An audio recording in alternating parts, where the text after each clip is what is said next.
On October 7th, Hamas terrorists launched an all-out attack on Israel. In total, they killed 1,400 Israelis and took around 200 hostages.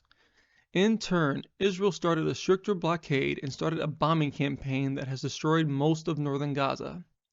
Israel has since taken control of northern Gaza, encircling the northern section and slowly tightening their grip around Hamas. Hamas has in turn used their underground tunnels to try and hide and attack Israeli troops. Many of these tunnel systems were built directly below public utility buildings like schools and hospitals. There are three main reasons why Hamas builds these bunkers under places where large numbers of civilians are.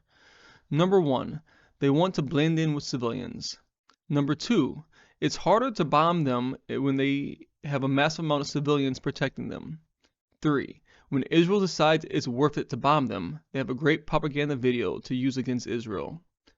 Because Hamas isn't a normal military like you would think, with their own independent uniforms, they are able to blend in with the rest of civilian population. This makes picking out Hamas operatives very difficult. While Hamas doesn't care about civilian life, they are well aware of the effects of innocent civilian deaths have on the greater international community. This makes it harder for Israel to attack them, thus making them safer.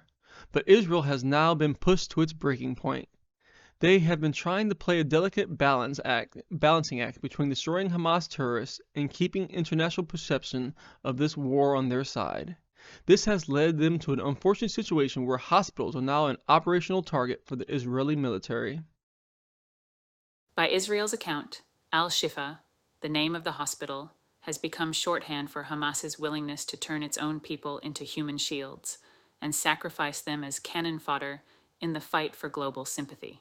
The militants, Israeli security officials say, have spent the better part of 16 years building a vast command complex under the hospital and setting up similar bases underneath other medical facilities in the enclave. American officials agree, citing their own intelligence.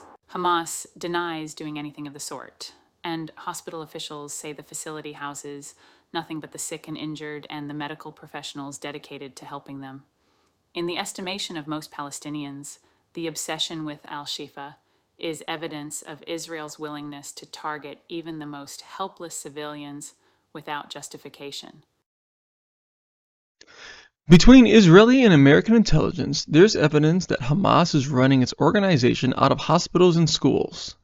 There has been a lot of pressure put on Israel to try and keep civilian casualties to a minimum. Hamas aims to make this as hard as possible by making sure the only way Israel can destroy them is by creating collateral damage that they hope to exploit by broadcasting the aftermath to the world. Hamas has definitely learned to use the internet as a tool. Human nature makes it so that when we see dead children being pulled out of rubble, we put our emotions first and our rational thoughts last. We tend to think about how we can stop this from immediately happening. Hamas has used this as their strongest weapon, condemning Israel for these attacks that they provoked when they killed 1,400 Israeli citizens. But while the world is saddened by the picture and videos that are coming out of Gaza, Israel has their own pictures and videos that give them little remorse for what is happening in Gaza. Pictures and videos of Hamas terrorists roaming Israeli streets and killing Israeli children, chasing down festival goers and throwing grenades in the bunkers that they were hiding in. Bodies being paraded through the streets while Hamas terrorists chant "Death to Israel." While it's easy to see pictures and videos of innocent people being killed and want violence to stop, Israelis have to deal with the fact that they had their own people brutally killed, and then hear Hamas leaders say that they will perform these same actions again and again and again. The hospitals will be surrounded, pressure will be put on people to leave, said Chuck Freelich, a former Israeli deputy national security advisor. I don't see Israel going headlong against the civilians, but the hospital, or at least what's underneath it, has got to be cleared out. Only that way, Mr. Freelich said, can Hamas's rule in Gaza be ended, though it's not going to look good. Israel understands that the optics do not look good on the international stage. This is the first time in its existence that it has to face this kind of scrutiny. They are trying to fight a war against terrorists who understand how to use social media to great effect. Our brains have been trained to have very short attention spans. The world was sickened by the October 7th when the images of a dead Israeli started to emerge. In the 24-hour news cycle, in a world where the average TikTok video is 42 seconds, what happened a month ago seems like a lifetime. The world, and by that I mostly mean the younger generation, has quickly replaced the memories of dead Israelis with dead Palestinians. Calls for a ceasefire are gaining popularity without anyone who is calling for one answering the question of, how do we keep Israelis safe? Hamas has made it clear that they will try to continue their assault when given the first opportunity.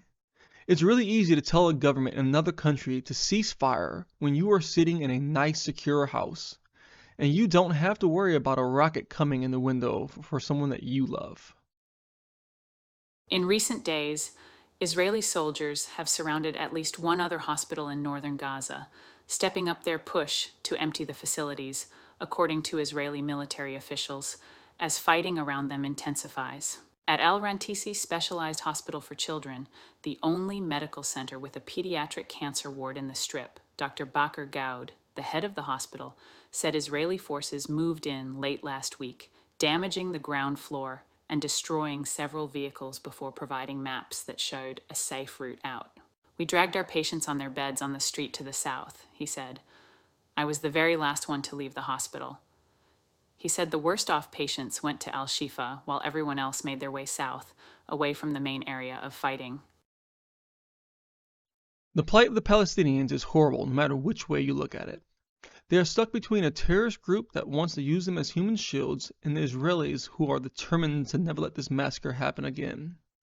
Pretty much the only thing keeping Israel from turning Gaza into a parking lot is America, who has come under tremendous political pressure from within and abroad to contain the collateral damage caused by the Israeli operation.